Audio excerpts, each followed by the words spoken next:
ایک لطف کی بات ہے چونکہ جس چیز سے آپ کا زیادہ واسطہ پڑتا ہے آپ کو اسی چیز کے بارے میں سمجھ آتی ہے.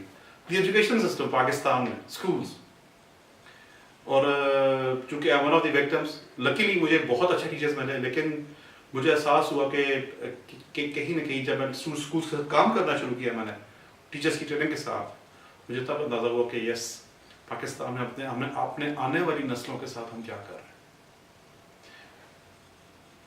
یوں سمجھ لیں آپ نے ایک ٹیکنوکریٹس کی نیشن بنانی ہے, آپ نے ایک ایسی قوم بنانی ہے جس پہ ہر بندہ اس کے ہاتھ میں اوزار ہو یا وہ اپنا ہنر کمانا جانتا ہو ون تھنگ, یا آپ نے ایک ایسی نیشن بنانی جو سوچنے والی ہو, فلسفیکل ہو, گہرائی سے جانتی ہو, سچ کو فالو کرنے ہے یا جھوٹ کے بیچ میں تفریق کرنے والی نیشن ہو, یا آپ نے بھیڑوں کی روٹن شیپ کی ایک نیشن بنانی ہے, یا آپ نے ایک قومیت رکھنے والی قوم کو ڈیولپ کرنا ہے.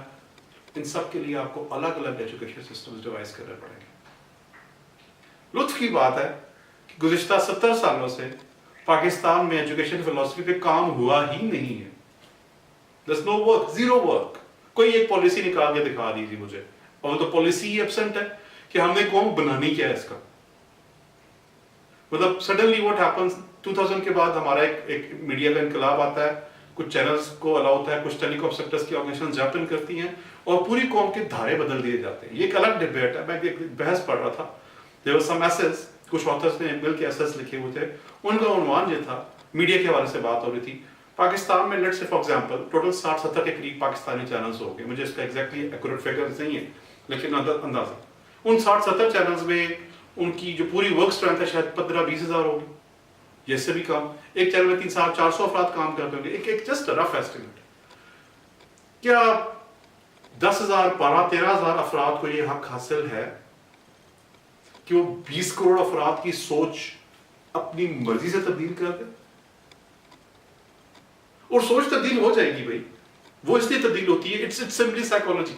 آپ کسی بھی میسج کو مسلسل بمبارڈ کریں, آپ کسی بھی چیز کو مسلسل بمبارڈ کریں, people would tend to accept that. آپ کسی بدبودار جگہ پہ بیٹھیں, 5 منٹ کے بعد آپ کو وہاں سے اسمیل آنی, بدبو آنا بند ہو جائے گی. And the same goes with perfume. آپ کسی عطر کی دکان میں داخل ہو, 5 منٹ کے بعد آپ کو عطر کی اسمیل آنی بھی بند ہو جائے گی, عطر کی خوشبو بھی آنی, you would become indifferent. آپ اڈیالہ میں چلے جائیں, اڈیالہ جیل پہ کسی پاکستان کی جیل میں چلے جائیں, وہاں پہ آپ جو بدترین جرائم کے قیدی ہیں, جو ثبوت یافتہ مجرم ہیں, جو کہ ڈکلیئرڈ کرمنلز ہیں, ان کے ساتھ آپ جائیں, آپ ان کو آبزرو کریں, ان کے ساتھ گپ شپ لگائیں.